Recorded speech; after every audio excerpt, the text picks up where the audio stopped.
Black और blue.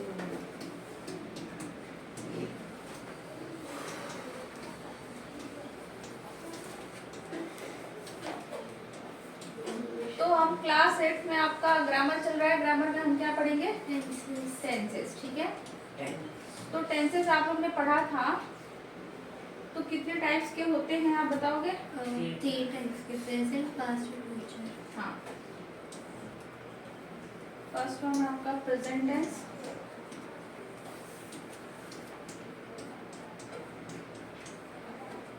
Second क्या होगा?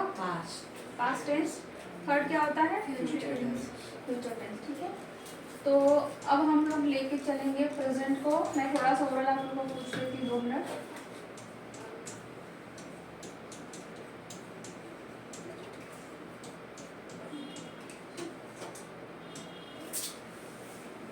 तो अब इसमें हमें पता है कि सभी जो आपके there are 3 types of tenses, जिसमें present tense, past and future tense. तो एवरी टेंस जो होता है कि किसमें 4 सब डिवीजन, उसके 4 सब डिवीजन होते हैं। ठीक है, जैसे प्रेजेंट टेंस के आपके 4 सब डिवीजन होंगे। Simple present, present continuous, present perfect और प्रेजेंट परफेक्ट कंटिन्यूअस। ठीक है, अगर हम मैं बात करूँ सिंपल प्रेजेंट टेंस के हेल्पिंग वर्ब की, तो क्या होगी बताओ? Do does. देखो अब एक चीज और भी आपको नोटिस करना है। ठीक है, देखो अब हम देखते हैं कि टेंस के 3 पार्ट है। देन जो 3 पार्ट्स है उनके भी 4 सब डिवीजन है। अब 4 सब डिवीजन में भी हम क्या करते हैं, सभी डिवीजन को अगर एक लेते, जैसे मैं सिंपल प्रेजेंट को ले लूं अगर, तो उसमें आप 4 सेंटेंसेस बनाते हो, 4 सेंटेंस बनाते हो आप। ठीक है, आप मतलब कि हमारे 4 बनते हैं। कौन कौन से? अफर्मेटिव, नेगेटिव, इंटरोगेटिव और क्या बनता है? Interrogative plus negative. ठीक है, नेगेटिव।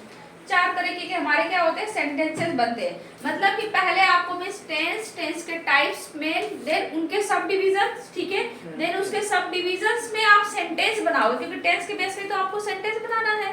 तो सेंटेंस बनाओगे, तो इन सेंटेंस में अफर्मेटिव, नेगेटिव और आपके इंटरोगेटिव प्लस नेगेटिव होते हैं। ठीक है, तो इस तरीके से हम बनेंगे। तो अब हम टेंस को लेके इसमें प्रेजेंट टेंस को चलेंगे। तो आप हमें बताओगे इसका रूल, आप लोग बताते जाओ, मैं इसके अकॉर्डिंग फिर आपको बताती हूँ। ठीक है, अगर सिंपल प्रेजेंट में लेती हूँ, ठीक है, सिंपल प्रेजेंट, नेक्स्ट चैप्टर का रिवीजन कर लो, सोने के लिए नहीं बोल रही हूँ।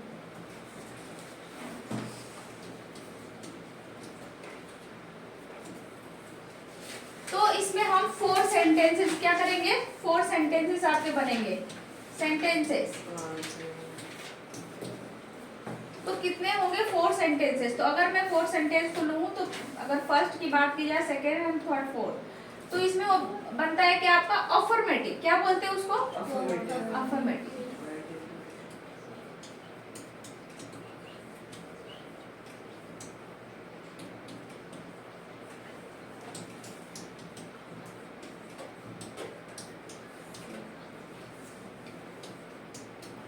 इंटेरोगेटिव,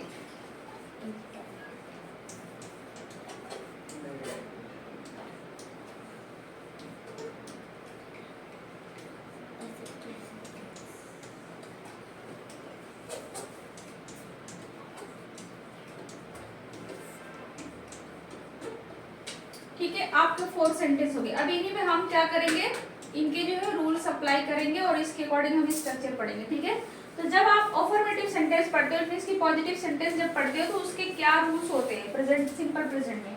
ठीक है, तो अब हम बताओगे स्ट्रक्चर बताओ। Subject plus S plus V1 plus object.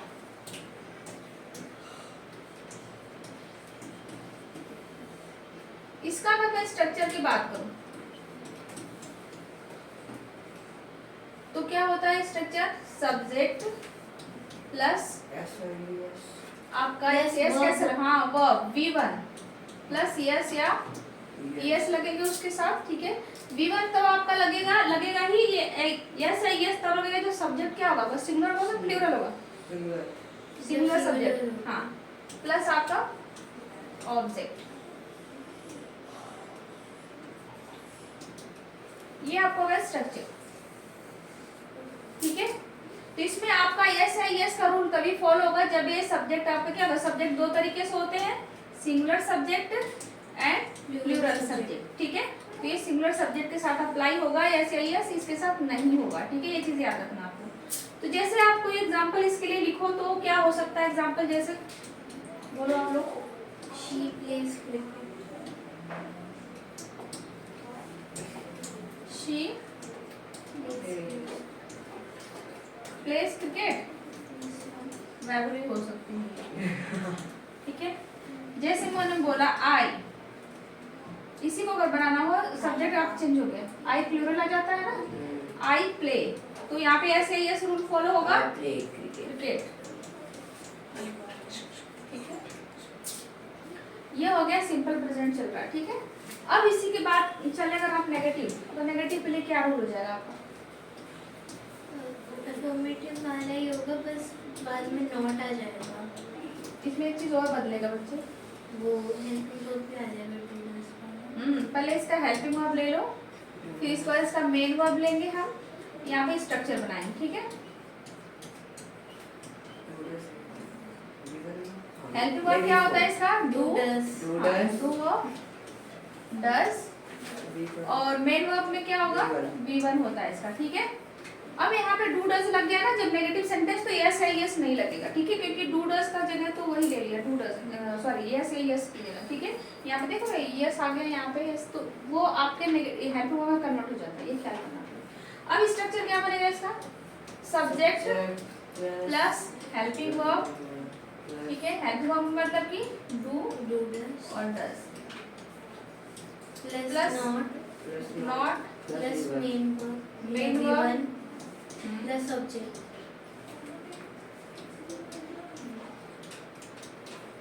ये आपका हो गया स्ट्रक्चर। इस पे आप एग्जांपल बनाओ। एक चीज और भी याद रखना, डू किसके साथ यूज होगा?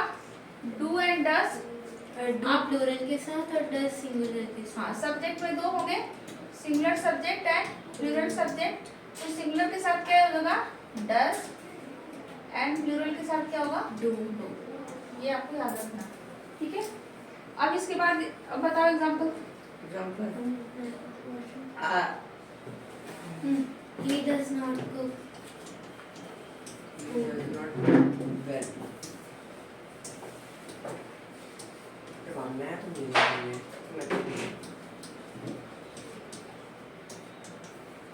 कुक द मैगी, ये स्पेलिंग क्या होती है? C-I. पहली बार मैंने सही लिखा। अब जैसे हो गया यू, द नहीं आएगा ना फिर, तो the Maggi. Cook Maggi. You do not go to school daily. अरम वाई, मैं डेली जाता हूँ, ठीक है। मैं तो ऐसे ही सेंटेंस बना रही हूँ। सपोज दैट, हम लोग सपोज करते हैं, मैथ में हमेशा करते हैं, मान लो x मान लो y, इसीलिए मैं सेंटेंस में मान रही हूँ, सपोज कर रही हूँ, ठीक है। आ गए रूल समझ में? अब आ जाते हैं थर्ड, अब कौन सा? Interrogative sentence. इसमें क्या होगा इसका रूल? इंटरोगेटिव का subject plus helping verb plus helping verb है। नहीं, एक मिनट, नहीं जैसे डस शी प्ले, वो भी करते हैं। उससे पहले वो सिंबल्स आएंगे।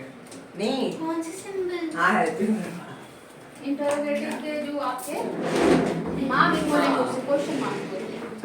Helping verb plus subject plus main verb plus object, फिर लास्ट में क्वेश्चन मार्क। इंटरोगेटिव में क्वेश्चन हेल्पिंग वर्ब आपका इसमें क्या होगा? इंटेरोगेटिव में सेम वही लगेगा, डू एंड डस, ठीक है। इज भी आ सकता है, इज आर। नहीं, इज आर वो तो कंटीन्यूअस में आता है, वो कंटीन्यूअस में आप आता है। कंटीन्यूअस जाओगे तो सिंपल चल रहा है, सिंपल के 4 सेंटेंस चल। हाँ, अब इसमें क्या जाओगे? सब्जेक्ट हो जाएगा, सॉरी, दो तरीके के बनेंगे, इस चीज पे विशेष ध्यान दो भाई। यस नो स्ट्रक्चर, हाँ, दो तरीके के इंटरोगेटिव बनते हैं। एक होता है इंटरोगेटिव, 2 टाइप्स को होते हैं, एक यस नो टाइप्स को इंटरोगेटिव, ठीक है। और दूसरा क्या होता है? WH क्वेश्चन, ठीक है। तो यस नो के साथ क्या रूल बनेगा? इसका क्या रूल होता है यस नो का? Do does. यस नो का मतलब होता है कि इसमें डिस्क्रिप्शन नहीं देना है और WH में आपको क्या करना होता है, डिस्क्राइब करना होता है। यस नो में इसलिए कि आपको कोई पूछा कि जैसे कि डू यू लाइक, नहीं आप अगर मैं बात करूं यस नो का कोई क्वेश्चन आप लोग बनाओ, केवल Yes, यस no में का। जवाब दो। Question. Do you live in the Adore society, अगर मैं पूछूं तो क्या बोलोगे? यस, ओनली यस या नो कहोगे, यही कहोगे। अगर मैं पूछूं कि what is your name and where are you from, तो आप क्या करोगे, इसमें डिस्क्राइब करोगे कि my name is XYZ, I am from this that, जो भी आप कहोगे यही कहोगे, डिस्क्राइब करोगे पूरा। तो इसमें यस नो में जब करते हो तो यस नो का क्या करते हो, शुरुआत किससे होता है, इस सेंटेंस का शुरुआत होता है हेल्पिंग वर्ब से होती है, ठीक है। तो यहाँ पे क्या लिख दोगे, पहले हेल्पिंग वर्ब होगा, प्लस क्या हो जाएगा, सब्जेक्ट, प्लस क्या हो जाएगा, मेन वर्ब का V1 हो जाएगा, ठीक है, प्लस क्या हो जाएगा आपका ऑब्जेक्ट, कुछ बोल तो नहीं रहा, प्लस इंटरोगेटिव मार्क। ये किसका है, आपका यस नो टाइप का स्ट्रक्चर। अगर WH की बात करें तो WH क्या होता है आपका, तो WH में आप क्या करोगे, शुरुआत आपकी किससे होगी, WH. क्वेश्चन वर्ड से होगी, ठीक है, जैसे वाई, व्हाट, वेयर, व्हेन, ये सब से शुरू होगा। Why. अब इसके बाद W इस क्वेश्चन में आ जाएगा ना। हाँ, अब इसमें फिर हेल्पिंग वर्ब आएगा। अब हो जाएगा आपका subject Plus helping verb. Plus V1 plus object plus interrogative, ठीक है, इंटरोगेटिव मार्क्स, ठीक है। ये चीज आपका बहुत इंपॉर्टेंट है जिसको आपको भूलना नहीं चाहिए। अब जल्दी से बताओ, इसके एक एग्जांपल बताओ। मैम इंटरोगेटिव में I हाथ लगाते हैं ना। does I drink the Dutch के साथ आई कैसे लगेगा भाई? नहीं साथ डू हाँ do I drink the chocolate milk? When is your birthday? Do I drink the chocolate milk? शांत रहो, जिनसे क्वेश्चन को बता दो। डू यू नो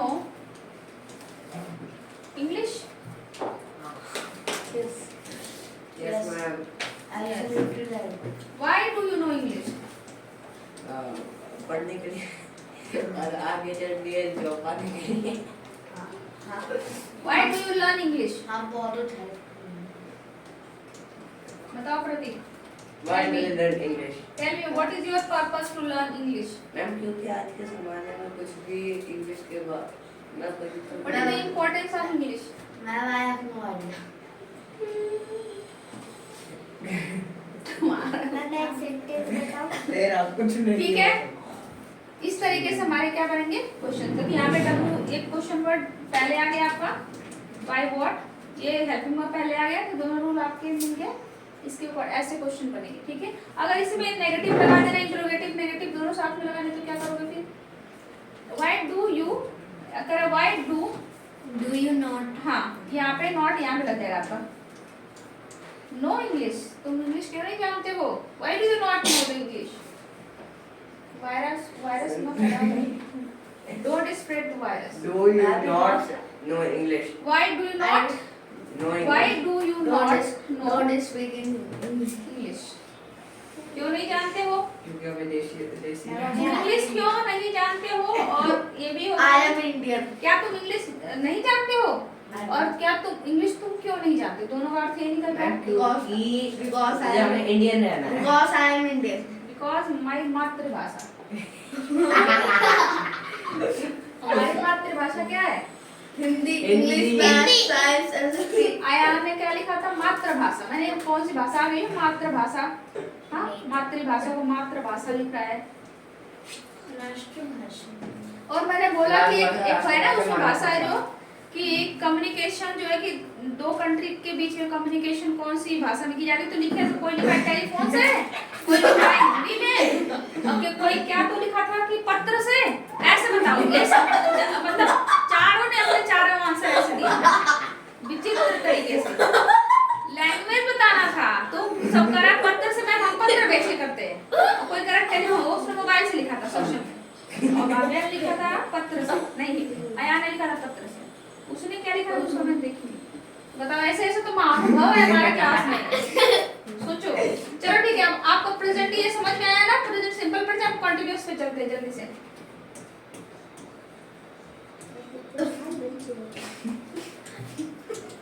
मैम अगर आप फोन कर सकते हैं तो मैम हमारे पास तो उनका नंबर दिए तो हम फोन कैसे मैम करेंगे? एक मिनट, इसमें एक लॉजिकल चीज है। कोई मैम, किसी